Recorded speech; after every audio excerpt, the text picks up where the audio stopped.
السلام علیکم ورحمۃ اللہ وبرکاتہ۔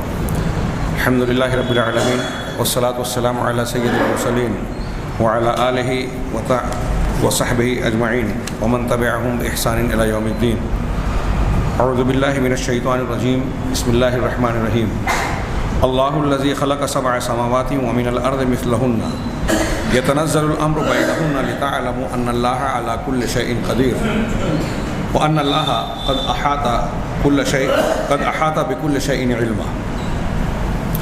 محترم حاضرین، اس سے پہلے کے درس میں اللہ تبارک و تعالیٰ کے اسماء و صفات کے بارے میں فوائد سے متعلق گفتگو جاری تھی کہ اللہ پر ایمان لانے کے 3 حصوں میں سے ایک حصہ اللہ کے اسماء و صفات، اسماء جس کو اسماء حسنہ کہا جاتا ہے، حسنہ یعنی بہترین۔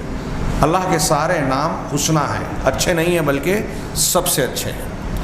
اور اس کی صفات علیہ یعنی وہ صفات جو انتہائی بلند ہیں، قرآن و حدیث میں جو اسماء و صفات آئے ہیں اس کی معرفت حاصل کرنا، اس کو سیکھنا، اس کے معنی اور مطالب کو جاننا، پھر اس کے تقاضے کی تکمیل کرنا اور اس کے اثرات کا قبول کرنا، یہ ہماری گفتگو جاری تھی کہ اس کے بڑے فائدے ہیں اور یہ علم اور معرفت انتہائی اہمیت کی حامل ہے۔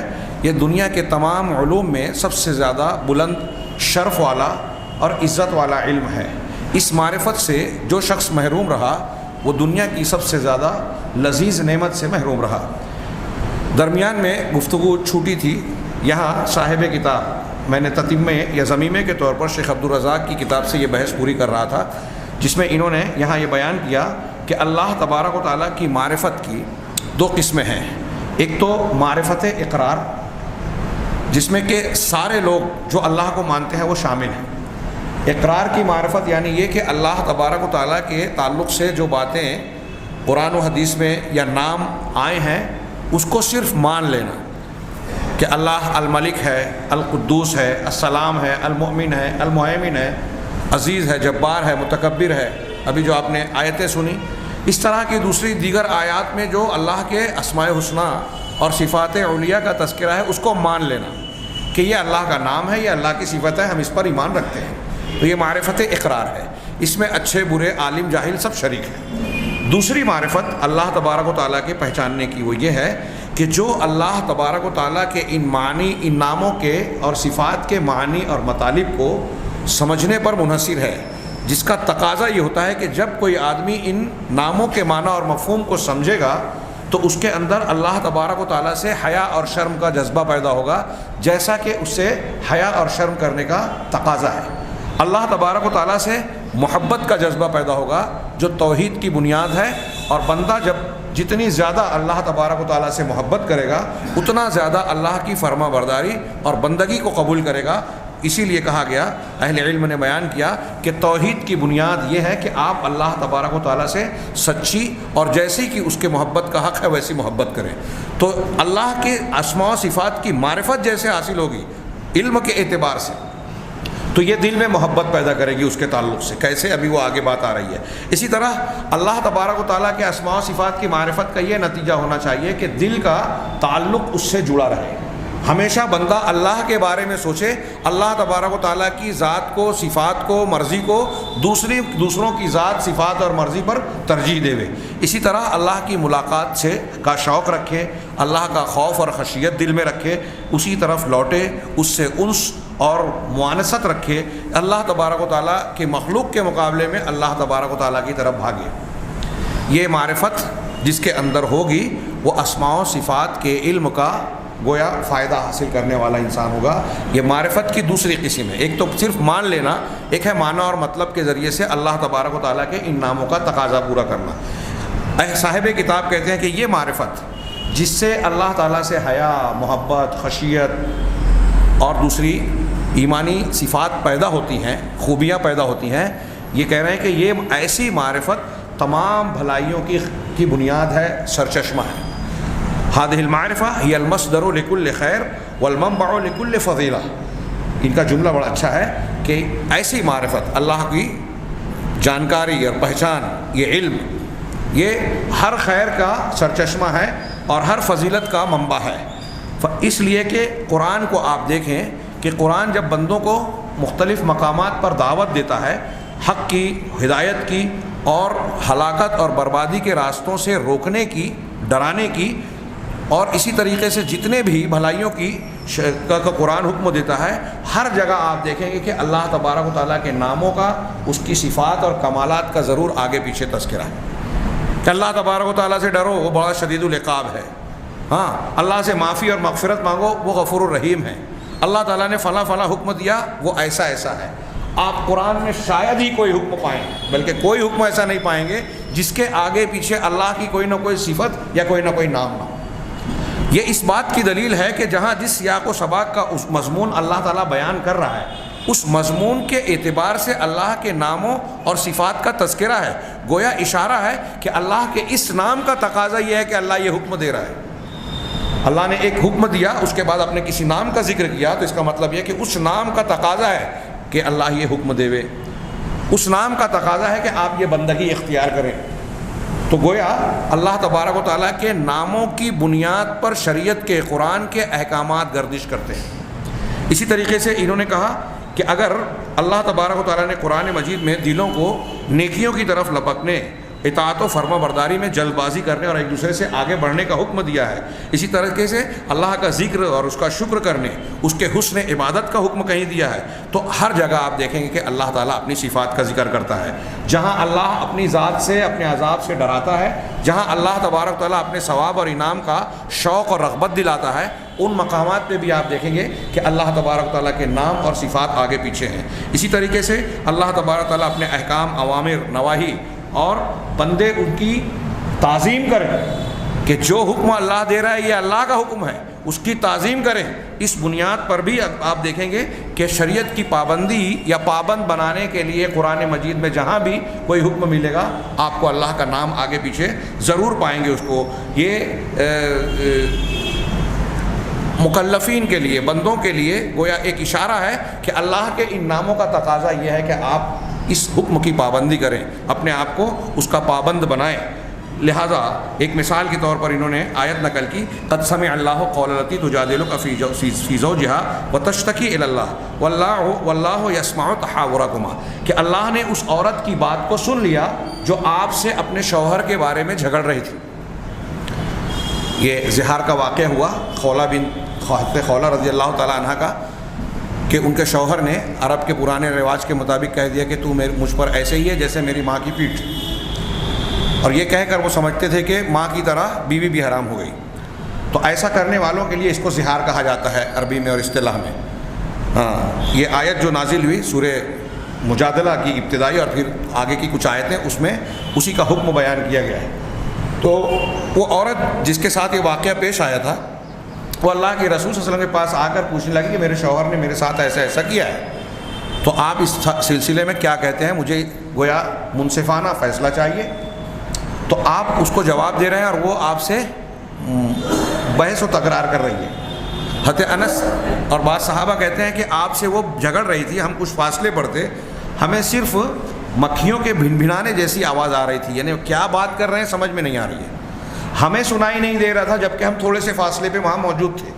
لیکن اللہ تعالیٰ نے 7 آسمان کے اوپر سے قرآن کی آیت نازل کی، قد سمع اللہ، اللہ نے سن لیا، یہ سننا اللہ کی صفت ہے، قول التی تجادلک، اس عورت کی بات جو آپ سے جھگڑ رہی تھی، فی زوجہا، اپنے شوہر کے بارے میں، وتشتکی الی اللہ، اور اللہ کے جناب میں اپنا شکوہ اور شکایت پیش کر رہی تھی، واللہ یسمع تحاورکما، اللہ تم دونوں کے محاورے بات چیت کو، مکالمے کو سن رہا تھا۔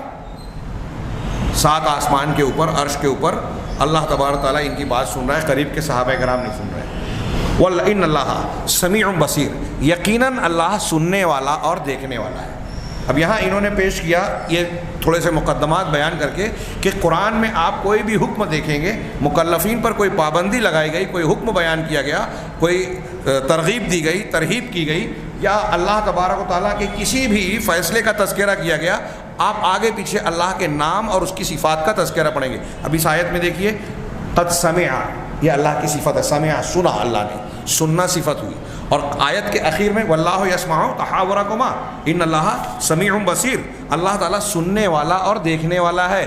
جب وہ سن رہا ہے، جب وہ دیکھ رہا ہے، تو اسے بندوں کی تکلیف کا علم ہے، اور بندوں کی اس تکلیف کو دور کرنے کا وہ فیصلہ سنا رہا ہے۔ چنانچہ ان آیتوں کے بعد اللہ تبارک و تعالیٰ نے زہار سے متعلق احکامات بیان کیے کہ جب کوئی شوہر اپنی بیوی کے ساتھ زہار کر لے، اپنی ماں سے مشابہت دے کے اپنے آپ پر اس کو حرام کر لے، تو اب اگر وہ واپس اسے رکھنا چاہتا ہے تو آگے حکم بیان کیا گیا کہ یا تو ایک غلام آزاد کرے، یا 2 مہینے مسلسل روزے رکھے، یا 60 مسکینوں کو کھانا کھلائے، اس کو چھونے سے پہلے، اس عورت کو چھونے سے پہلے، تب وہ اس کا کفارہ انجام پائے گا۔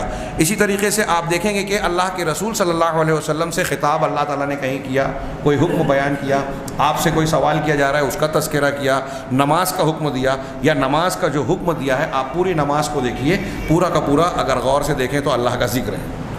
حج جو لوگ کیے ہیں، حج اور عمرہ، جاتے ہوئے آپ تلبیہ پکارتے ہیں، لبیک اللہم لبیک لا شریک لک لبیک، اللہ کی صفت اور اس کی توحید بیان ہو رہی ہے۔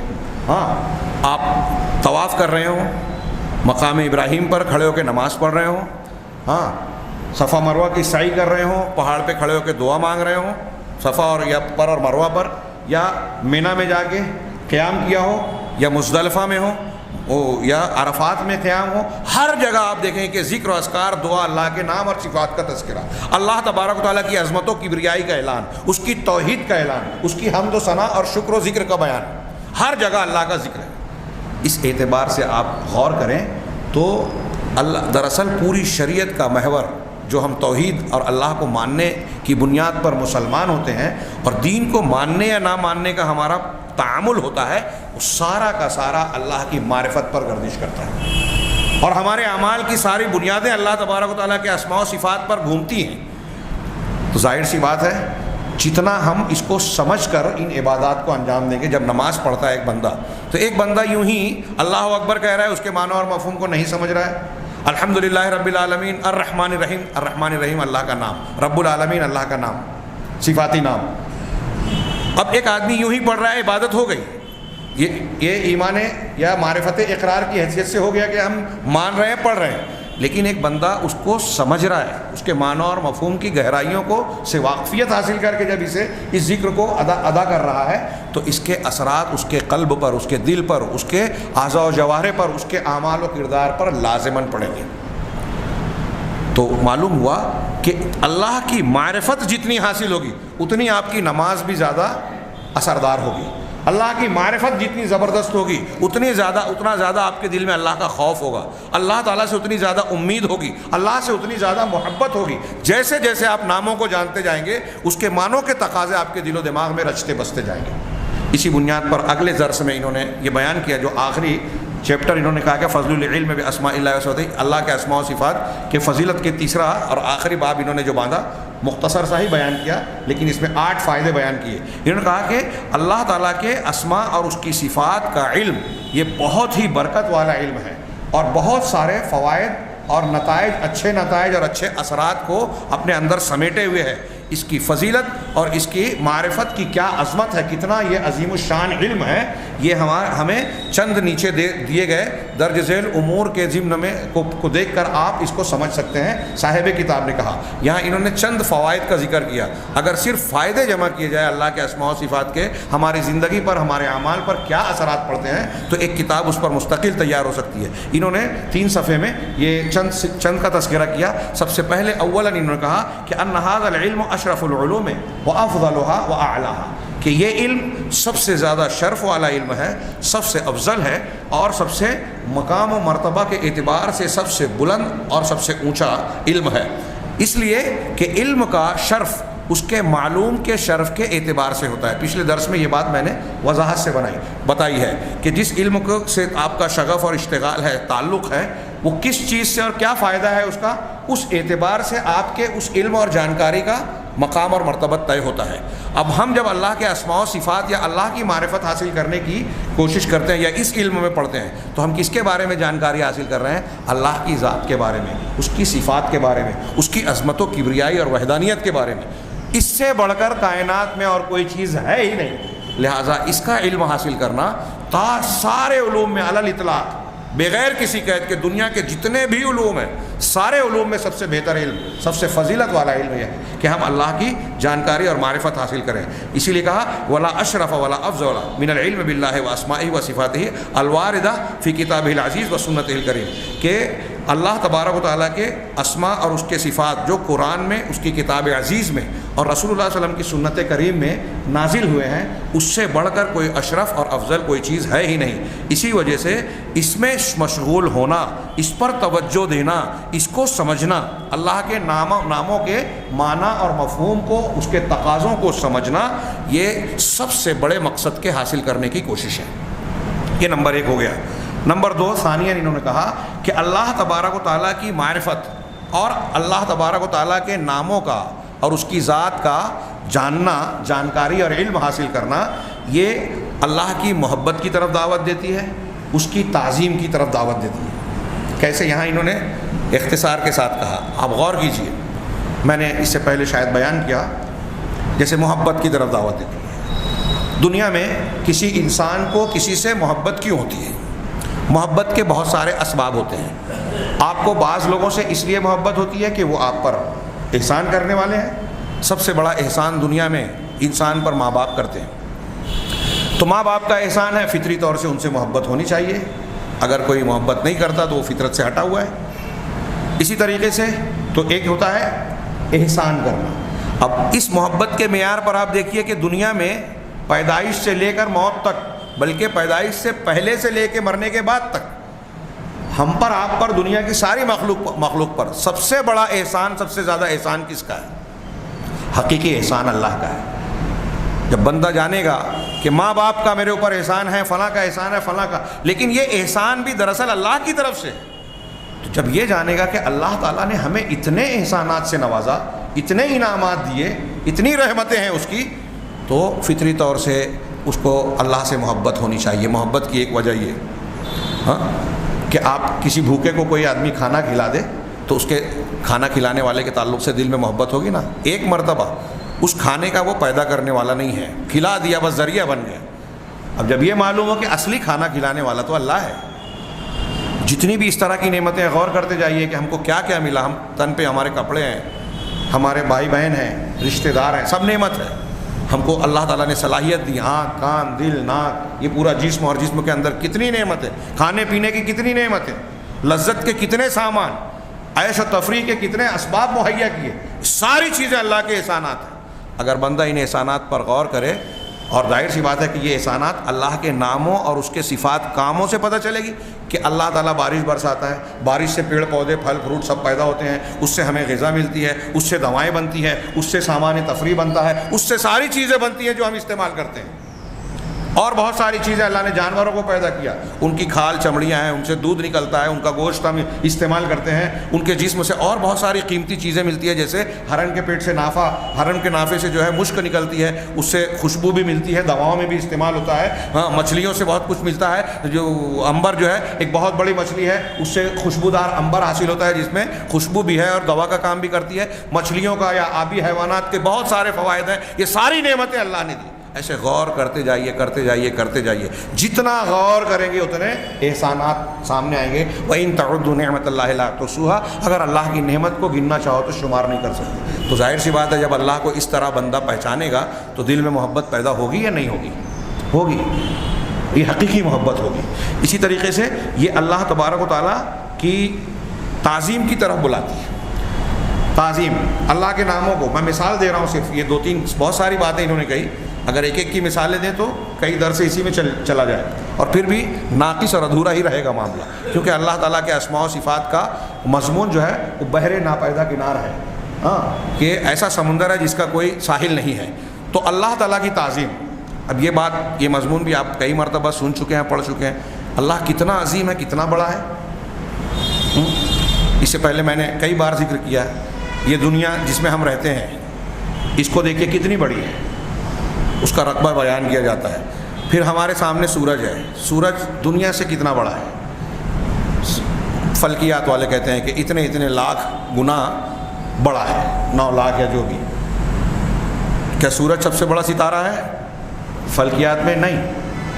ہم جس کہکشاں میں ہیں جس کو گلیکسی کہتے ہیں عربی میں، اردو انگلش میں، جس کہکشاں میں ہے، اس میں سورج سے بڑے بڑے ایسے ستارے ہیں جو سورج سے 6 کروڑ گنا بڑے ہیں، یعنی ایک ستارے میں 6 کروڑ سورج رکھ سکتے ہیں۔ ایک سورج میں کتنی دنیا آئے گی، یہ دنیا کتنی بڑی ہے۔ ہم کسی پہاڑ کو دیکھتے ہیں تو کہتے ہیں اللہ اکبر سبحان اللہ، ایسا زبردست پہاڑ، کتنا، ہمالیہ یا کوئی بڑی چوٹی دیکھ لیں، وہ بہت بڑی نظر آتی ہے ہمیں، لیکن وہ پہاڑ دنیا کے سامنے کیا ہے؟ پہاڑ کے مقابلے میں سمندر، دنیا کے مقابلے میں سمندر 3/4 ہے خشکی کے مقابلے میں، ہم اس کو ملا کے دنیا کہہ رہے ہیں۔ اس کے مقابلے میں سورج کے مقابلے میں انٹارس بیٹل کے جو 6 کروڑ گنا بڑے۔ کتنے ستارے ہیں نہیں معلوم، ایک گیلیکسی میں ایک کہکشاں میں کتنے ستارے ہیں نہیں معلوم، کتنی کہکشائیں ہیں نہیں معلوم، گن نہیں سکے۔ کہکشائیں نئی پیدا ہو رہی ہیں، یہ مشاہدہ کیا گیا۔ وہ کیا ہے،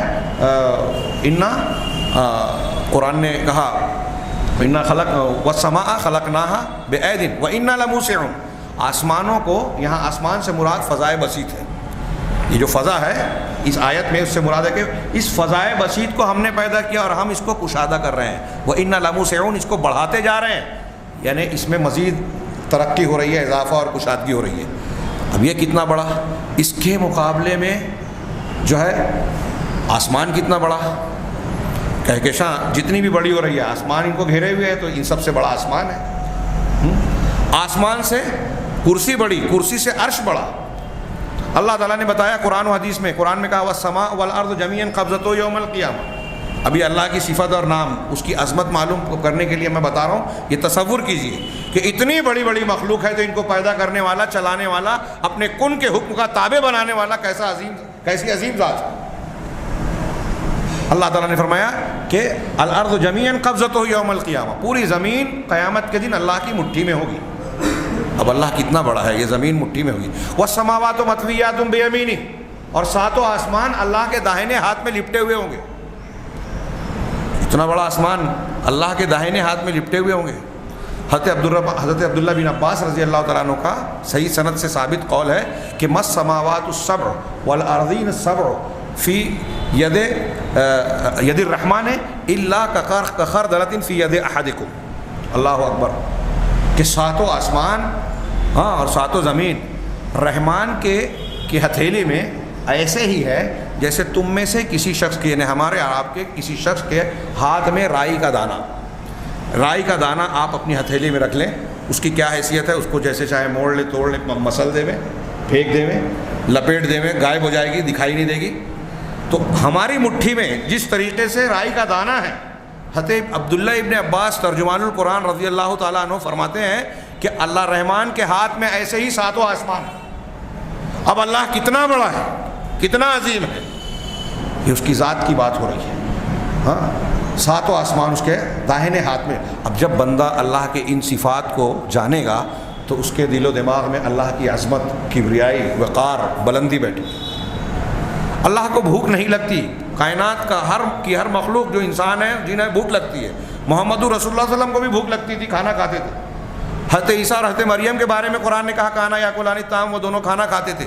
مطلب یہ کہ دونوں بندوں اور انسانوں کی طرح حاجت کا شکار ہوتے تھے۔ رب ایسا نہیں ہو سکتا کہ کسی حاجت میں مبتلا ہو، کھانا کھاتے تھے تو پاخانے کی بھی ضرورت پیش آتی تھی، لہٰذا یہ دلیل ہے اس بات کی کہ وہ رب نہیں ہے، وہ حاجتوں سے اور خامیوں سے متصف تھے، بندوں کے عام بندوں کی طرح۔ رب ان سے بالاتر ہے۔ اب جب ہم یہ جانتے ہیں کہ رب وہ ہے جسے کوئی حاجت نہیں، کوئی نقص نہیں، جس کے اندر وہ ہر اعتبار سے ہر صفت میں کامل ہے، جتنا آپ اور ہم اللہ کے نام کی اس وسعت اور کشادگی کو، معرفت کو حاصل کریں گے، اتنی عظمت کا سکہ بیٹھتا جائے گا دل و دماغ میں۔ اور جب بندہ اس طرح سے اللہ کو پہچانے گا تو کسی پیر کو، فقیر کو، ولی کو، نبی کو، فرشتے کو اللہ کے جیسا سمجھ کر شرک کر ہی نہیں سکتا۔ میں نے اس سے پہلے بھی بیان کیا کہ دنیا میں جو بھی شرک کرتا ہے، قبر کو پوچھتا ہے، تعزیے کو پوچھتا ہے، کسی دیوی دیوتا کو پوچھتا ہے، سورج چاند ستارے کو پوچھتا ہے، ماں باپ کو پوچھتا ہے، پیر صاحب کو، شخصیت کو، امام کو اور فلاں کو پوچھتا ہے، کسی کو بھی پوچھتا ہے، یہ اس بات کی دلیل ہے کہ وہ اللہ تبارک و تعالیٰ کی عظمت اور کبریائی، اس کے اسماء و صفات کو جانتا ہی نہیں۔ اگر اللہ کو جانتا تو اللہ کے جیسا کسی کو سمجھتا ہی نہیں، اس لیے کہ کائنات میں کوئی بھی اللہ کی طرح ہے ہی نہیں، کوئی کامل ہے ہی نہیں اللہ کی طرح۔ اور یہ کمال کیسے معلوم ہوتا ہے کہ اللہ تعالیٰ تمام خوبیوں میں اعلیٰ درجے پر اعلیٰ درجے پر ہے، یہ اللہ کے ناموں اور اس کی صفات سے معلوم پڑتا ہے۔ اس لیے کہا کہ اللہ تبارک و تعالیٰ کے اسماء اور صفات کی فضیلت کا ایک پہلو یہ ہے کہ اس سے بندے کے دل میں اللہ کی محبت پیدا ہوتی ہے، تعظیم پیدا ہوتی ہے، اس کی جلال اور اس کی عظمت کا سکہ بیٹھتا ہے، اس کی خشیت اور خوف پیدا ہوتی ہے۔ اللہ ہمیں ہر جگہ دیکھ رہا ہے، کہیں ہم اس سے چھپے ہوئے نہیں ہیں، وہ پکڑنے والا ہے، وہ شدید العقاب ہے۔ قرآن میں جب اللہ تعالیٰ کہتا ہے واللہ علی کل شیء شہید، اللہ ہر چیز پر شہید ہے، گواہ ہے، دیکھ رہا ہے، اللہ تبارک علیم بما فی الصدور، سینوں کے بھیدوں کو اللہ جانتا ہے، تو اس کا کیا مطلب ہوتا ہے؟ اس سے پہلے میں نے شاید بیان کیا، اگر ایک کلاس ٹیچر، بچے لوگ کلاس میں شرارت کر رہے ہیں اور ٹیچر بولتا ہے کہ میں دیکھ رہا ہوں، کھڑکی سے کہہ رہا ہے کہ تم کیا کر رہے ہو، شرارت میں دیکھ رہا ہوں، تو یہاں ٹیچر کی طرف سے یہ خبر نہیں ہے کہ میں دیکھ رہا ہوں، کہ میں صرف اطلاع دے رہا ہوں کہ ہاں میں دیکھ رہا ہوں، بلکہ یہ دھمکی ہے کہ میں دیکھ رہا ہوں اور جو شرارت کر رہا ہے اس کو سزا دوں گا۔ ایسے ہی جب اللہ تعالیٰ کہہ رہا ہے کہ کائنات میں جو بھی واقعہ ہو رہا ہے یا تم جو بھی عمل کر رہے ہو، کوئی بھی چیز اللہ سے چھپی بھی نہیں ہے، تمہارے دل کے سینے کے بھید اور وسوسے بھی، جو تمہارے دل میں خیال اور کھٹک آتے ہیں، وہ بھی اللہ سے چھپے ہوئے نہیں ہیں۔ تو یہ اللہ تبارک و تعالیٰ کی عظمت اور خوف کو پیدا کرنے والے ہیں دل میں۔ میں نے اس سے پہلے واقعہ ذکر کیا جو علامہ ابن رجب نے بیان کیا کہ ایک بیابان میں ایک لڑکی سے اور ایک لڑکا دونوں اکٹھا ہوئے، وہی دونوں تنہا تھے، مرد نے عورت کو ورغلانے کی کوشش کی کہ ہمیں ان ستاروں کے سوا رات کی تاریکی ہے، اندھیرا ہے، تنہائی ہے، ہمیں موقع ہے گناہ کا، آؤ ہم ایک دوسرے سے لذت حاصل کر لیں۔ تو کہا کہ یہ ستارے تو ہیں، کہا ستارے ہی ہیں نا، کہا تم ستاروں کی بات کر رہے ہو، ان ستاروں کا پیدا کرنے والا کہاں گیا؟ اینا موکوکبھا، اللہ تبارک و تعالیٰ تو دیکھ رہا ہے نا۔ تو اللہ تعالیٰ کے دیکھنے کا تصور، علامہ شنقیطی کہتے ہیں کہ انسان کے لیے اللہ کا ڈر پیدا کرنے کی سب سے زیادہ جو اللہ کی صفت اور نام کا اثر ہونا چاہیے اور ہوتا ہے، وہ اللہ کی صفت علم ہے۔ یہ علامہ محمد امین شنقیطی اضواء البیان فی تفسیر القرآن بالقرآن، جو ان کی تفسیر ہے صاحب قرآن، ان کا بیان ہے، اضواء البیان میں ہی انہوں نے یہ لکھا کہ علم، اللہ کی صفت علم سب سے زیادہ انسان کو سدھارنے والی ہو سکتی ہے اگر صحیح ایمان ہو۔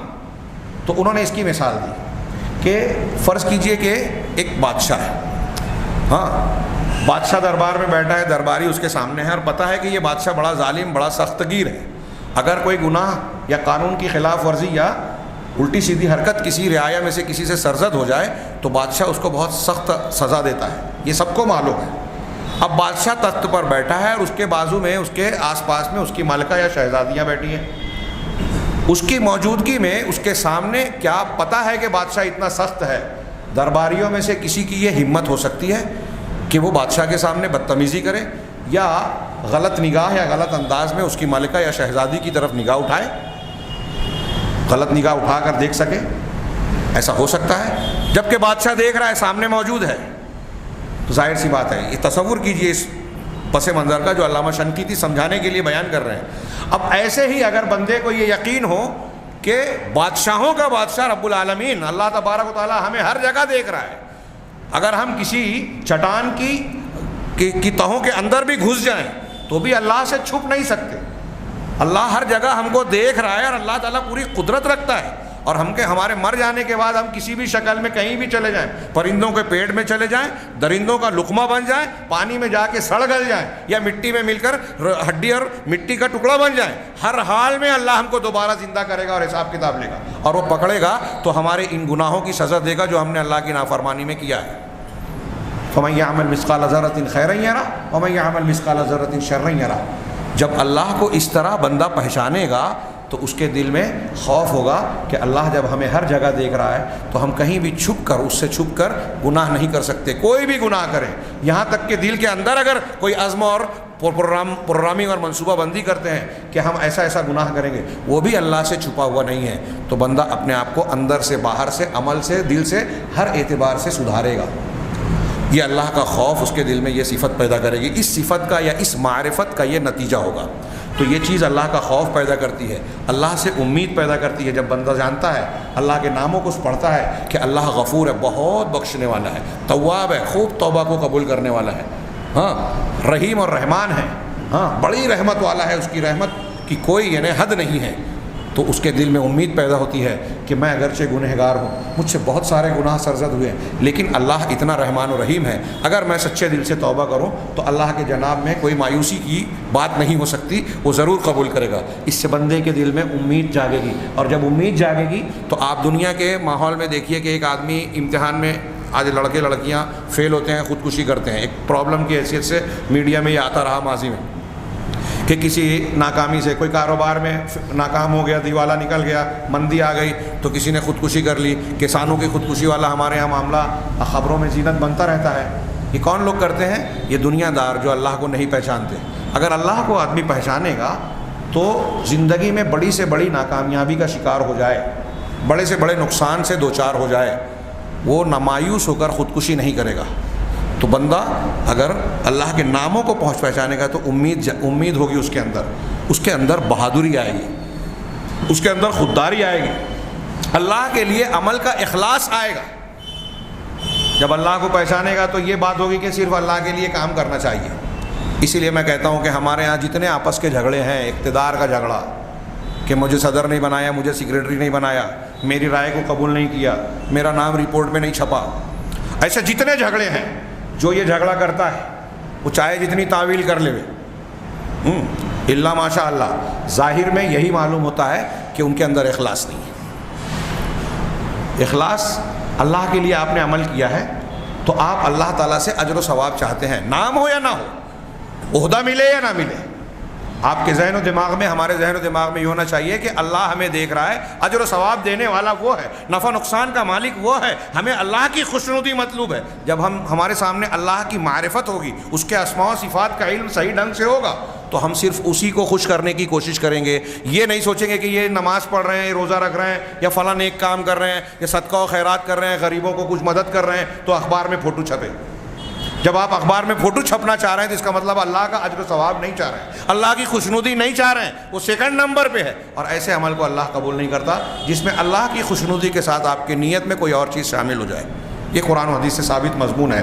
بہرحال اس میں اخلاص، اگر بندوں کو اللہ کی معرفت حاصل ہو تو اخلاص پیدا ہوتا ہے۔ اس کا مطلب میں کہنا یہ چاہتا ہوں، جس کے اندر اخلاص کی کمی ہے، جس کے اندر اللہ کے خوف کی کمی ہے، جس کے اندر اللہ سے امید کی کمی ہے، اللہ کا ڈر نہیں ہے، وہ اللہ تعالیٰ کے اسماء و صفات کی معرفت سے محروم ہے، توحید کی حقیقی تعلیم سے محروم ہے۔ جس کے اندر جتنی توحید ہوگی، جتنی معرفت ہوگی، اتنا اخلاص ہوگا، اتنا اللہ کا ڈر ہوگا، اتنی اللہ سے محبت ہوگی۔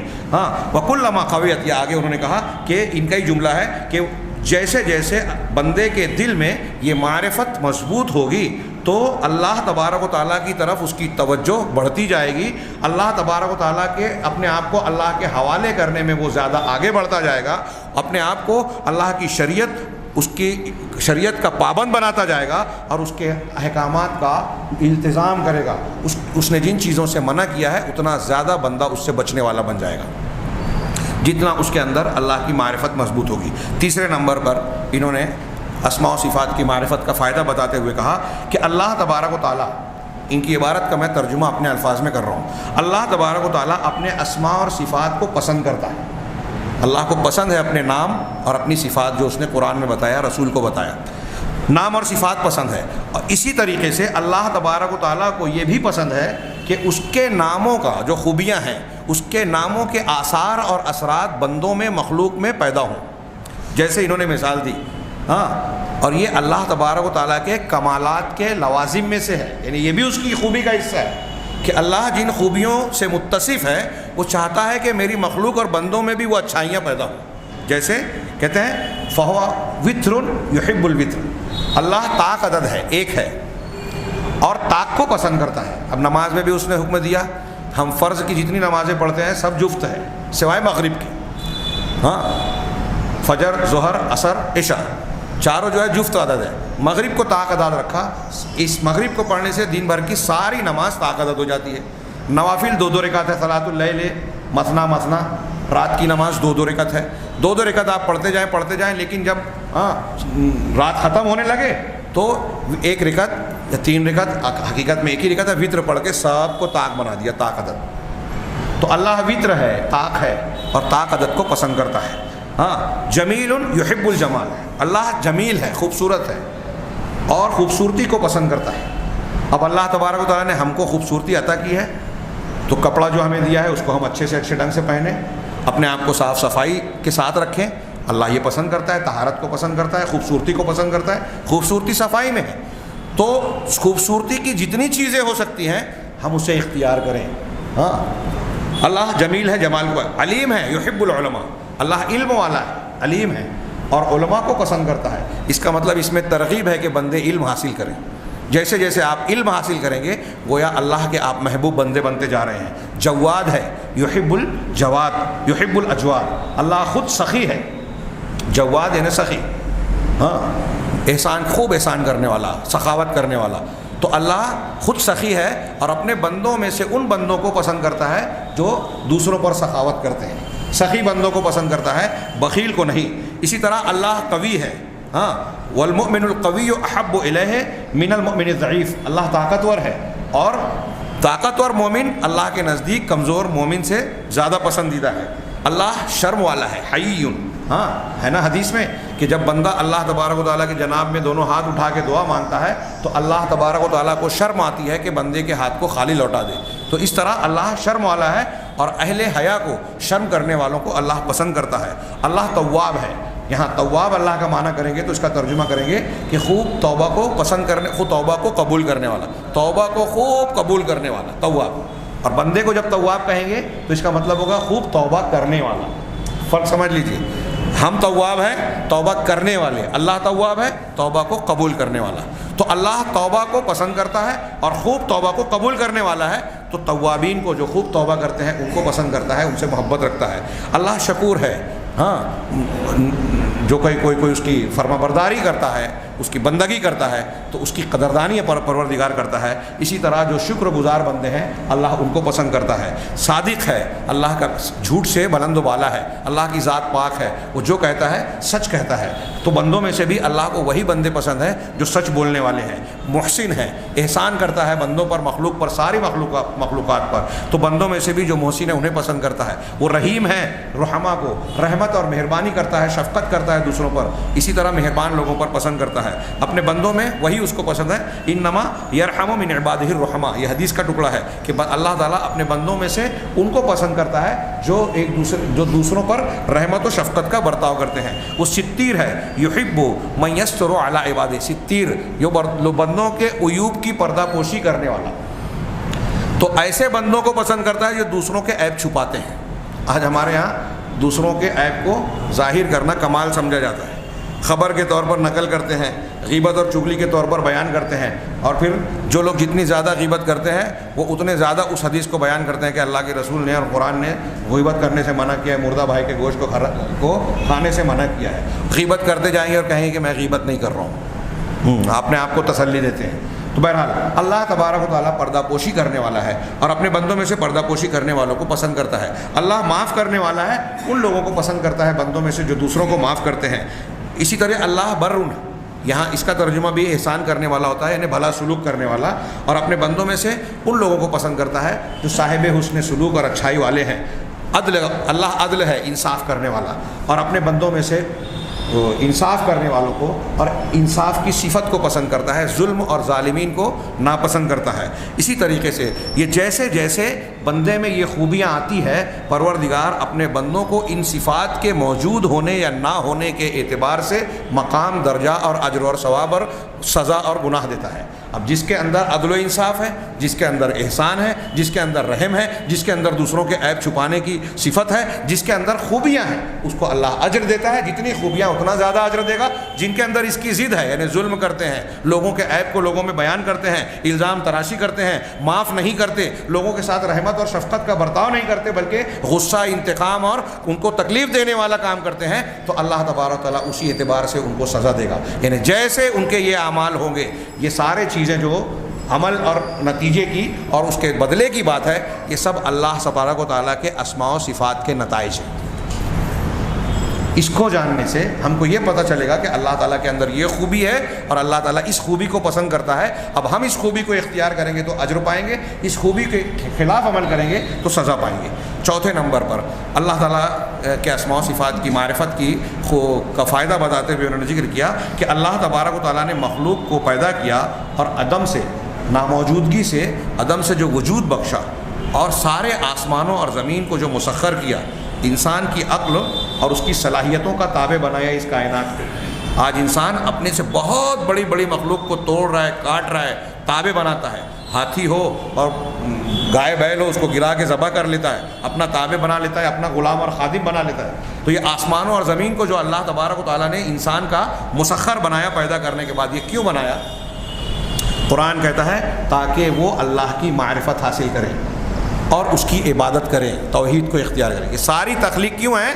کہ بندے اللہ کو پہچانیں اور پھر اس کا حق ادا کریں، یعنی توحید کو اختیار کریں۔ قرآن کی یہ آیت جو میں نے شروع میں بھی پڑھی تھی، سورہ طلاق کی 12 نمبر یعنی آخری آیت، اللہ تعالیٰ نے فرمایا اللہ الذی خلق سبع سماوات ومن الارض مثلہن، اللہ ہی وہ ذات ہے جس نے 7 آسمانوں کو پیدا کیا اور زمین کو بھی انہی کے مانند بنایا، یعنی مطلب 7 زمینیں بھی ہیں۔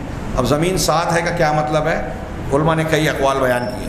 ایک قول تو یہ ہے جیسے ہماری یہ زمین ہے، اس کے مقابلے میں آسمان، تو آسمان یا سما عربی میں نیچے کے مقابلے میں جو پست ہے، نیچے ہے، اس کے مقابلے میں جو چیز اوپر ہے وہ سما ہے۔ کل ما فوقک فہو سما، ہر وہ چیز جو تمہارے اوپر ہے وہ تمہارا سما ہے۔ تو ہم اصطلاح میں آسمان کو بولتے ہیں۔ تو آسمان اس زمین کے لیے آسمان ہے، علو ہے، بلندی ہے، اور یہ زمین اس کے مقابلے میں پست ہے۔ اب پہلے آسمان سے دوسرے آسمان، پہلے آسمان سے دوسرا آسمان ایسے ہی فاصلہ رکھتا ہے جیسے زمین سے یہ آسمان۔ تو پہلا آسمان دوسرے آسمان کے لیے زمین ہے، کیونکہ دوسرے آسمان کے مقابلے میں پہلا آسمان نیچے ہے، جیسے یہ زمین اس آسمان کے نیچے ہے۔ تو پہلے آسمان کے لیے ہم زمین ہیں، اور دوسرے آسمان کے لیے پہلا آسمان زمین ہے، تیسرے آسمان کے لیے دوسرا آسمان زمین ہے، اور 7ویں آسمان کے لیے چھٹا آسمان زمین ہے۔ تو ہر اوپر والے آسمان ہے، نیچے والا آسمان اس کے لیے زمین ہے۔ نیچے والے کے اعتبار سے یہ آسمان ہے اور اوپر والے کے اعتبار سے یہ زمین ہے۔ تو اس اعتبار سے کچھ علماء نے کہا کہ 7 زمین کا مطلب یہ ہے کہ اللہ جو کہہ رہا ہے کہ 7 آسمان کی طرح 7 زمین بنائی، تو ہر نیچے والے کو زمین کہا گیا، اس اعتبار سے 7 زمین ہے۔ کچھ لوگ کہتے ہیں کہ 7 زمینوں کا مطلب یہ ہے کہ زمین کے 7 طبقے بنائے، جس کو لیئر کہیں گے، پرت، 7 پرتیں ہیں، موٹی موٹی چادریں۔ ہاں، اور بعض لوگوں نے اس کی تائید کے لیے وہ حدیث بیان کی ہے کہ اگر کوئی شخص کسی مسلمان کا، کسی انسان کا کی زمین کو ناحق ہڑپتا ہے تو قیامت تو اللہ تبارک تعالیٰ اس کو زمین میں 7 زمین کے اندر دھساتا ہے۔ تو اسی زمین کے اندر دھس رہا ہے وہ، اور 7 زمین کہا جا رہا ہے، مطلب زمین کی 7 پرتیں ہیں، تو اسے 7 زمین کہا گیا۔ کچھ لوگوں کا قول ہے کہ 7 زمین سے مراد جیسے ہم اس دنیا میں بس رہے ہیں، کائنات فضائے بسیط ابھی آپ نے سنا کہ لامحدود ہے، بہت وسیع ہے اللہ کی کائنات، اس میں کتنی زمینیں، کتنے آسمان، کتنے سورج چاند ستارے اور کتنے ستارے اور سیارے ہیں، ہمیں نہیں معلوم، گن بھی نہیں سکتے۔ تو کہا کہ اس میں 7 زمینیں ایسی ہیں جیسے یہ زمین ہے ہماری، ایسا ممکن ہے۔ تو کچھ لوگوں نے یہ معنی بھی بیان کیا، اور اسی کی بنیاد پر وہ دیوبندی بریلوی میں ایک بڑا جھگڑا ہوا تھا۔ اگر میں اس کا تذکرہ کروں تو موضوع سے بھی ہٹ جاؤں گا، لیکن وہ ہے بڑا دلچسپ کہ 7 زمینیں ہوگی تو 7 زمینوں میں جیسے دنیا میں حضرت آدم سے محمد صلی اللہ علیہ وسلم کا سلسلہ چلا، وہاں بھی چلا ہوا ہوگا، پھر دوسروں نے اس کے خلاف فتویٰ دے دیا، یہ بلا وجہ کی بحث کر کے ایک دوسرے کو کفر کا فتویٰ تک دے دیا۔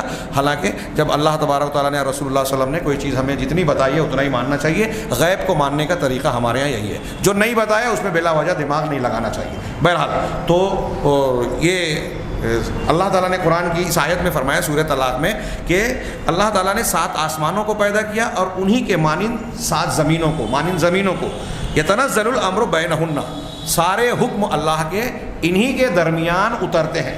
7 آسمان اور زمین کے بیچ میں اللہ کے فیصلے، اللہ کی تدبیر اور جو نظم و ضبط کے سارے انتظامات ہیں وہ واقع ہو رہے ہیں۔ بارش ہو رہی ہے، دن رات کا نظام چل رہا ہے، آسمان سے فرشتے اتر رہے ہیں، نازل ہو رہے ہیں، آسمان میں اعمال چڑھ رہے ہیں، اتر رہے ہیں، کائنات کے مختلف حوادث ہو رہے ہیں، طوفان آ رہا ہے، زلزلہ آ رہا ہے، کسی کی میت ہو رہی ہے، کوئی پیدا ہو رہا ہے، کوئی بیمار پڑ رہا ہے، کہیں کوئی چیز، کہیں کوئی چیز، یہ جتنے بھی احکامات ہو رہے ہیں یہی 7 آسمان اور زمین اور کائنات کے اندر۔ یتنزل الامر بینہن، کیوں یہ اللہ تعالیٰ نے پیدا کیا؟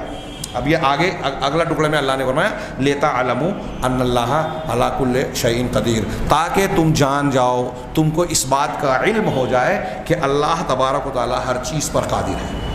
قرآن کی آیت میں پھر سے دہراؤں ترجمہ کہ 7 آسمان کو اللہ ہی نے پیدا کیا، اور ان کے جیسی زمینوں کو بھی، سارے معاملات انہی کے درمیان واقع ہوتے ہیں، اس کا حکم نافذ ہوتا ہے۔ کیوں؟ تاکہ تم کو یہ بات معلوم ہو جائے، تم کو اس بات کا علم ہو جائے۔ یہ آسمان زمین اس لیے پیدا کیا، یہ نظام اس لیے بنایا تاکہ تم جان جاؤ کہ اللہ ہر چیز پر قادر ہے، وَأَنَّ اللَّهَ قَدْ أَحَاطَ بِكُلِّ شَيْءٍ عِلْمًا، اور اللہ تعالیٰ نے ہر چیز کو اپنے علم سے گھیر رکھا ہے۔ اللہ تعالیٰ نے ہر چیز کو گھیر رکھا ہے۔ صوفی لوگ بولتے ہیں اللہ کی ذات میں سب گھرے ہیں، تو ذات کے اندر ہے، سب ملے ہوئے ہیں، ہاں ہر چیز میں اللہ ہو گیا، نعوذ باللہ نعوذ باللہ، کتے میں، بلی میں، سور میں، ہر چیز میں نہیں۔ یہ قرآن کی آیت کہہ رہی ہے کہ اللہ نے کیسے گھیرا ہے؟ ذات سے نہیں، علم سے گھیرا ہے۔ اس کی ذات عرش کے اوپر مستوی ہے، تو علم کے اعتبار سے گھیرا ہے۔ دوسری آیت اللہ تعالیٰ کا اس قول کو نقل کیا انہوں نے، وما خلقت الجن والانس الا لیعبدون، کہ میں نے جن اور انسان کو محض اس لیے پیدا کیا کہ وہ میری عبادت کرے۔ ما اريد منهم من رزق، میں ان سے کوئی روزی روٹی رزق نہیں چاہتا۔ وما اريد ان يطعمون، نہ یہ چاہتا ہوں کہ مجھے کھانا کھلائیں۔ اللہ تعالیٰ ہم سے کوئی رزق اور کھانا نہیں چاہتا، کیا چاہتا ہے کہ ہم صرف اس کی عبادت کریں، دوسروں کی عبادت سے بچے۔ گویا آسمان و زمین کو اور ہم کو پیدا کرنے کا مقصد یہ ہے کہ ہم صرف اس کی عبادت کریں، اس کو پہچانیں، اس کے تعلق سے علم حاصل کریں۔ ان اللہ هو الرزاق ذو القوة المتین، وہ تم سے کیا روزی چاہے گا؟ وہ تو بھوک سے، پیاس سے اور ان ضروریات سے بالاتر ہے۔ اور نتیجہ اور پھر مزید یہ کہ اللہ تبارک و تعالیٰ ہی رزاق ہے، خوب روزی دینے والا۔ دل چاہتا ہے کہ اس پہ بھی بولوں لیکن موقع نہیں ہے، ابھی میرے پوائنٹس باقی ہیں۔ صرف یہ غور کیجئے دنیا میں کتنی مخلوق ہے، دنیا میں کتنی مخلوق ہے۔ آپ اور ہم میں سے کوئی شخص اگر یہ سوچے ہمارے یہاں رشتہ داروں میں کوئی بیوہ ہو گیا، بیوہ ہو گئی کوئی عورت، کوئی بے سہارا ہو گیا، اب اس کے گھر کا معاملہ کیسے چلے گا؟ تو ایک بڑے سے بڑا سیٹ آدمی بھی جو ہے ہم کو لگتا ہے کہ اس کے لیے اس کو بھاری پڑ جائے گا اگر وہ پوری ذمہ داری لے۔ سوچئے صرف شہر مالیگاؤں کے صرف انسانوں کو 2 ٹائم کا کھانا ہمارے یہاں کتنے لوگ کھلا سکتے ہیں؟ کسی کو مکلف بنایا جائے تو وہ کتنا راضی ہوگا؟ سوچئے تھوڑی دیر کے لیے کہ ایک انسان دن میں کتنا کھاتا ہے یا کتنا پیتا ہے۔ صرف پانی ہی کو لے لیجئے، ایک شہر میں ایک آدمی 5 لاکھ کا 10 لاکھ کا شہر ہے، ایک آدمی اگر 10 لیٹر کم سے کم پانی ایک دن میں استعمال کرتا ہے تو مہینے میں، پھر سال میں، پھر زندگی میں کتنا استعمال کرتا ہے؟ ایسے ہر چیز کو آپ حساب لگائیے، باریکی میں جائیے، تھوڑی سی گہرائی میں۔ ایک شہر کی بات کر رہے ہیں، اب بمبئی جیسا شہر دیکھیں تو کروڑ، 1.5 کروڑ، 2 کروڑ، میرا خیال ہے ابھی تو اور کروڑ سے تو بہرحال اوپر ہے۔ کتنا پانی پر ڈے لگتا ہے، کتنا کھانا درکار ہوتا ہے، ضرورت کا کتنا سامان ان کو مطلوب ہے، سوچتے جائیے۔ یہ صرف ایک شہر کے انسانوں کی ہم بات کر رہے ہیں، اب کتنے جانور ہیں، کیڑے مکوڑے ہیں، آبی حیوانات ہیں، چرند پرند ہیں، کیا کیا ہیں، ایسے ایسے جانور، ایسے ایسے پرندے، ایسے ایسے آبی حیوانات جن کو ہم نے دیکھا بھی نہیں ہے، جن کی غذاؤں کے بارے میں ہم جانتے بھی نہیں ہیں۔ ایک مٹی کے اندر، زمین کے اندر ایک کیڑا رہتا ہے، بہت، ایک کیڑے سے مطلب میں مثال دے رہا ہوں کہ زمین کے اندر جینے والے کیڑے اور بہت سارے حیات ہیں۔ اسی طرح پانی کے اندر بہت سارے ہیں، ان کی غذا کیا ہے، کیسی ہے، ہم وہ جانتے ہی نہیں ہیں۔ تو کوئی مخلوق، کوئی وہ حضرت عیسیٰ علیہ السلام ہو، جناب محمد رسول اللہ صلی اللہ علیہ وسلم ہو، کوئی سارے پیر اور اولیاء ہوں، یا ہم اور آپ کوئی ہیں، سب کو کھانا کھلا سکتا ہے؟ اگر کوئی کھلانا چاہے تو کتنے ٹائم کھلا سکتا ہے؟ کائنات کی کسی ایک مخلوق کو، چونٹی لے لو، بلی لے لو، کتا لے لو، گھوڑا لے لو، کوئی ایک جانور لے لو، کسی ایک جانور کو کائنات کا کوئی اللہ کے علاوہ نہیں کھلا سکتا، چند کو نہیں کھلا سکتے۔ اور اگر گہرائی سے جائیں، اللہ کے اسماء و صفات کو جانیں، تو کسی انسان کو، اتنے سارے لوگوں کی بات کرو، اللہ نہ چاہے تو کائنات کے کسی انسان کو کوئی ایک لقمہ بلکہ ایک دانہ نہیں کھلا سکتا، ایک دانہ۔ روزی دینے والا اللہ ہے۔ جب اللہ کے اس نام الرزاق کے یہ سارے مطلب کو ایک بندہ سمجھے گا، معرفت حاصل ہوگی، تو کسی اور کے سامنے ہاتھ پھیلائے گا، کسی اور سے روزی مانگے گا۔ کسی سے خطرہ ہوگا کہ ہم سیٹھ صاحب کے خلاف بول دیں گے تو ہمارا کارخانہ چھین لیں گے، نوکری سے محروم کر دیں گے، ہم کو نوکری سے نکال دیں گے، ہماری روزی روٹی کا مسئلہ ہو جائے گا۔ یہ کون شخص سوچے گا جو اللہ کو حقیقت میں اللہ کے رزاق ہونے کا مطلب نہیں سمجھا ہے؟ اللہ کے رزاق ہونے کا مطلب سمجھے گا تو بندہ یہ جانے گا کہ اگر میں کٹیا میں بند ہوں تو میری روزی اگر اللہ نے لکھی ہے تو وہاں تک پہنچے گی۔ اب اس کا یہ بھی مطلب نہیں، ہمارے صوفیاء کرام کا جو طریقہ ہے کہ کٹیا میں بیٹھ کے اللہ اللہ کرتے رہیں، ہاں جماعت میں نکل جائیں، ہاں خود محنت مشقت کوشش نہ کریں، کسب حلال نہ کریں، اور یہ عقیدہ رکھیں کہ اللہ پر بھروسہ ہے تو اللہ کھلائے گا۔ ہاں وہ بولتے ہیں کہ کمائے دنیا کھائیں ہم، یہ بے عزتی کی بات ہے۔ انبیاء کرام علیہ الصلوۃ والسلام کسب معاش کو اختیار کرتے تھے، کمائی کو اختیار کرتے تھے، حلال رزق کو حاصل کرنے کا طریقہ اختیار کرتے تھے. تو توکل ایک طرف اور اسباب کا اختیار کرنا دوسری طرف. بہرحال الرزاق کو اگر آپ غور کریں تو صرف اس ایک معنی کو سمجھتے سمجھتے ہمارا ذہن و دماغ الٹ جائے گا کہ ہم اللہ کو سمجھ ہی نہیں سکتے کہ اس کائنات میں صرف اپنے شہر میں جتنی چونٹیاں ہیں، جتنے جانور ہیں، جتنے کیڑے مکوڑے ہیں، اللہ تعالیٰ کیسے کیسے ان کو کھلا رہا ہے. غور کر لیجئے، اللہ کی رزاقیت کا معنی تھوڑا سا ہم پر واضح ہو جائے گا. پھر پوری کائنات میں کتنی مخلوق کو کتنی غذائیں کھلا رہا ہے اللہ تعالیٰ. ان الرزاق ان اللہ هو الرزاق ذو القوۃ المتین، قوت والا اور مضبوط ہے. پروردگار کے اندر کوئی کمزوری کا معاملہ نہیں ہے. لہٰذا اس بیان کے بعد جو انہوں نے کہا کہ اللہ نے اس کائنات کو پیدا اس لیے کیا ہے، ہم کو اور آپ کو پیدا اس لیے کیا ہے کہ ہم اللہ تعالیٰ کی معرفت حاصل کریں، اس کے اسماء و صفات کو جانیں اور یہ جان جائیں کہ اللہ ہر چیز پر قادر ہے. اللہ نے ہر چیز کو علم کے اعتبار سے گھیر رکھا ہے سورہ طلاق کی آیت میں. اس کے بعد یہ کہتے ہیں صاحب کتاب، لہذا بندے کا اللہ کے اسماء اور اس کی صفات کی معرفت میں مشغول ہونا یہ اشتغال بما خلق لہ العبد، اس چیز میں مشغول ہونا ہے جس کے لیے اللہ نے بندے کو ہم کو پیدا کیا ہے. یعنی اگر آپ اور ہم اللہ کے ناموں کو یہ جو سیکھ رہے ہیں، پڑھ رہے ہیں، اس میں مشغول ہو رہے ہیں تو اپنے پیدا ہونے کے مقصد سے جڑ رہے ہیں، اپنے پیدا ہونے کے مقصد میں مشغول ہو رہے ہیں. اور اس کو ترک کر دینا، اس کو ضائع کر دینا تو جس مقصد کے تحت اللہ نے پیدا کیا ہے اس کو مہمل کر دینا اور بیکار کر دینے کے مترادف ہے.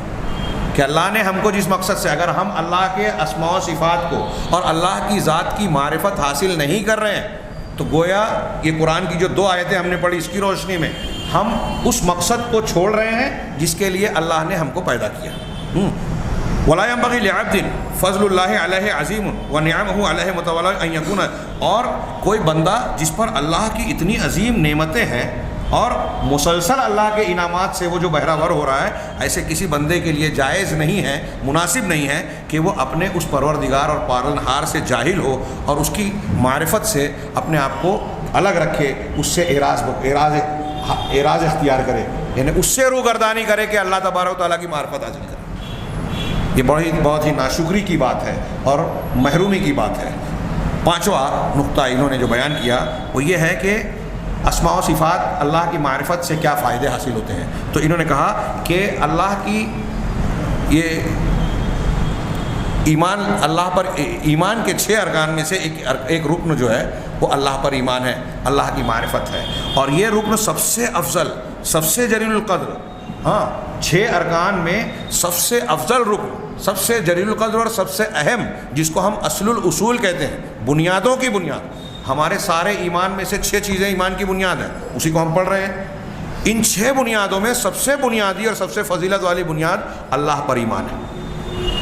اللہ پر ایمان جس کو ہم پڑھ رہے ہیں ابھی، یہ ہمارا آخری سبق چل رہا ہے اللہ پر ایمان. اس کے بعد فرشتوں پر ایمان شروع ہوگا. اب اللہ پر ایمان لانے کے لیے کا کیا مطلب ہے؟ انہوں نے کہا کہ وَلَيْسَ الْإِيمَانُ مُجَرَّدُ قَوْلِ الْعَبْدِ آمَنْتُ بِاللَّهِ، اللہ پر ایمان صرف بندے کا زبان سے یہ کہہ دینا کہ میں اللہ پر ایمان لایا اور اپنے رب کی معرفت حاصل نہ کرنا، یہ ایمان نہیں ہے. یہ ایمان اصل الاصول جو ہماری ساری چیزوں کی جڑ بنیاد ہے شریعت اور ایمان کی، اس کے صرف ہم یہ کہہ دیں کہ اللہ پر ایمان لائے، یہ کافی نہیں ہے. یہ کہہ دینا بغیر معرفت حاصل کیے ہوئے.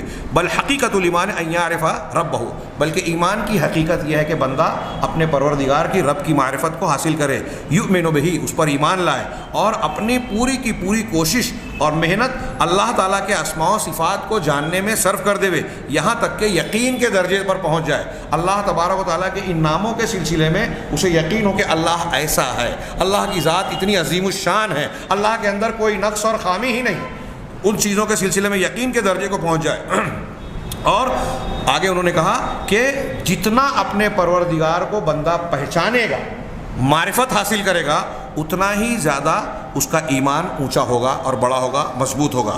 فَكُلَّمَا ازْدَادَ مَعْرِفَةً بِأَسْمَائِهِ وَصِفَاتِهِ ازْدَادَ مَعْرِفَتُهُ بِرَبِّهِ، کہ جتنا بھی بندہ اللہ کے اسماء و صفات کو زیادہ جانتا جائے گا، اپنے پروردگار کی معرفت میں اتنا اونچا ہوتا جائے گا اور اتنا ہی زیادہ اس کا ایمان بھی بڑھتا جائے گا۔ اسی طریقے سے اس کے مقابلے میں جتنا کم ہوتا جائے گا، اللہ تبارک و تعالیٰ کے اسماء و صفات کو جتنا کم جانے گا، رب کی معرفت اتنی کم ہوگی، رب کی معرفت جتنی کم ہوگی اس کا ایمان اتنا ناقص ہوگا۔ فمن عرف اللہ عرف ما سواہ۔ اب ایک نقطہ یہ بھی بیان کیا کہ جو اللہ کو پہچانے گا تو اللہ کے سوا اللہ کی پوری کائنات کو اتنا زیادہ صحیح پہچاننے والا ہوگا۔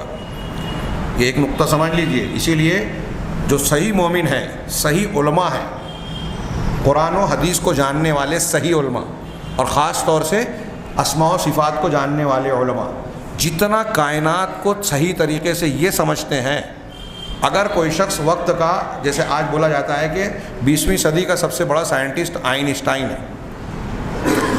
اور نیوٹن ہے، فلاں سائنٹسٹ، فلاں ڈھیما سائنٹسٹ، فلاں اور فلاں، جتنا بڑا بھی سائنٹسٹ ہو، ڈاکٹر ہو، وکیل ہو، ماہر فلکیات ہو، کوئی بھی ہو، دنیا کو، دنیا کی حقیقت کو سب سے زیادہ سمجھنے والا عالم دین ہے۔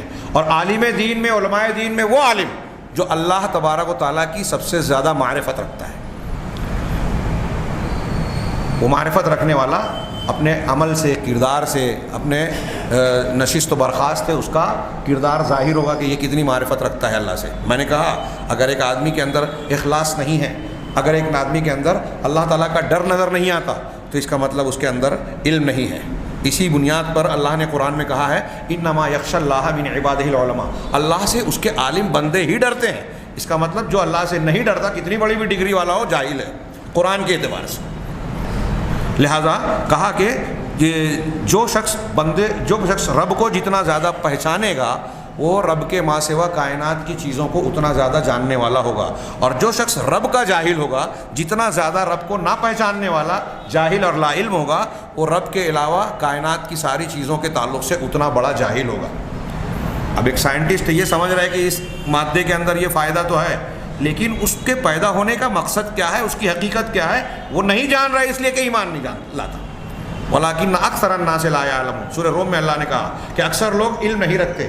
يَعْلَمُونَ ظَاهِرًا مِنَ الْحَيَاةِ الدُّنْيَا، دنیا کی ظاہری چیزوں میں سے کچھ چیزوں کو جانتے ہیں، وہ کتنی بھی چیزیں جان جائے وہ کچھ ہی ہے دنیا کی ظاہری چیزوں میں۔ ہاں آگے اللہ نے کہا وَهُمْ عَنِ الْآخِرَةِ هُمْ غَافِلُونَ، لیکن وہ آخرت سے غافل ہے۔ اس کا مطلب دنیا کی بڑی سے بڑی ڈگری لینے والا اگر آخرت سے غافل ہے، اللہ کی معرفت اور توحید سے لا علم ہے، تو وہ قرآن کی زبان میں لا يعلمون میں داخل ہے، یعنی اس کو علم نہیں ہے۔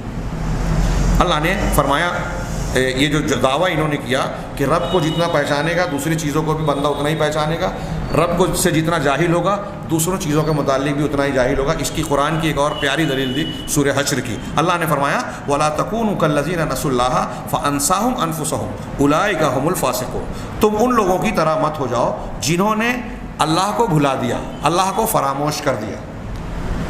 ذکر کرنے کے مقابلے میں فراموش کرنا، جنہوں نے اللہ کو بھلا دیا تم ان کی طرح نہ ہو جاؤ۔ اگر انہوں نے بھلا دیا تو نتیجہ کیا نکلا؟ فَأَنسَاهُمْ أَنفُسَهُمْ، تو انہوں نے اپنے آپ کو بھی بھلا دیا۔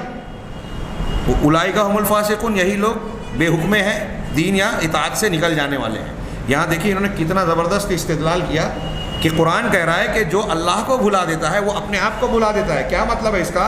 انہوں نے کہا کہ جو اللہ کو بھلاتا ہے تو اللہ تعالیٰ اس کے اندر ایسا معاملہ ڈال دیتا ہے کہ خود وہ شخص اپنی ذات کی اور اپنے نفس کی مصلحتوں کو، فائدوں کو، اپنی ذات کی کامیابی کو بھول جاتا ہے۔ جب میں اللہ کو بھول گیا، اللہ ہمیں محفوظ رکھے، تو میرا اپنا فائدہ کیا ہے، میں کس چیز سے کامیاب ہو جاؤں گا، مجھے کن چیزوں میں فائدہ ملے گا، میں خود اس چیز کو نہیں سمجھ پاؤں گا۔ اب آج دیکھیے دنیا کے بڑے ذہین ترین لوگ، بڑے سیاستداں، بڑے عبقری شخصیت، بہت بڑے لیڈر روز ٹی وی پہ آتے ہیں، کوئی بات بول دیتے ہیں تو روز ان کی باتیں جو ہے وہ میڈیا پر نشر کی جاتی ہے، لیکن ان کو خود اپنے فائدے کی بات نہیں معلوم ہے۔ ایسے کام کرتے ہیں کہ دنیا یہ کہتی ہے کہ ابھی ان کے پاس اقتدار ہے، جب جائے گا تو سمجھ میں آئے گا۔ دنیا کو سمجھ میں آ رہا ہے کہ ان کا انجام اچھا نہیں ہوگا، لیکن ان کی سمجھ میں نہیں آ رہا ہے کہ ہمارا انجام اچھا ہوگا یا برا۔ یہ اللہ تعالیٰ نے خود ان کے فائدے کو ان سے بلوا دیا۔ ہاں، تو زندگی اور موت کے بعد کیا فائدے ہیں، یہ سب سے بہتر جاننے والا وہی شخص ہوگا جو اللہ کی سب سے زیادہ معرفت رکھے گا۔ ہاں، چھٹا فائدہ جو ہے، یہ 3 فائدے باقی ہیں، اور اس میں چھٹے میں جو ہے تھوڑی سی تفصیل میں چاہتا تھا بیان کروں، اور اس میں خاص طور سے اللہ کے ناموں کو ماننے کے بعد اس کے جو اثرات ہمارے اوپر آنے چاہیے اور اس کے ذریعے سے جو ایک سوال آیا تھا اس سے پہلے درس میں کہ ہم کو دعوت و تبلیغ میں ان ناموں کا استعمال کرنا چاہیے، گھڑی کو دیکھ کر مجھے بہتر محسوس ہو رہا ہے کہ میں اس مضمون کو یہاں روک دوں اور آئندہ درس کے لیے یہ 3 نکات کو صرف باقی رکھا جائے۔ ان 3 نکات کے ساتھ اگر کم وقت میں یہ ہو گیا تو انشاءاللہ اس کے بعد کا جو ہماری بریق الجمان کتاب میں ترتیب میں الایمان بالملائکہ ہے، فرشتوں پر ایمان لانا، اس پر ہم انشاءاللہ اس بحث میں داخل ہو جائیں گے۔ اللہ تبارک و تعالیٰ سے دعا ہے کہ وہ اپنی ذات اور صفات سے متعلق صحیح علم حاصل کرنے کی ہمیں توفیق عطا فرمائے، اس کے ذریعے سے پروردگار ہمیں صحیح معرفت سے نوازے اور صحیح معرفت سے صحیح ایمان سے نوازے، اور اس ایمان کی برکت سے دنیا اور آخرت کی کامیابی ہمارے لیے میسر اور آسان فرما دے۔ وآخر دعوانا الحمدللہ رب العالمین۔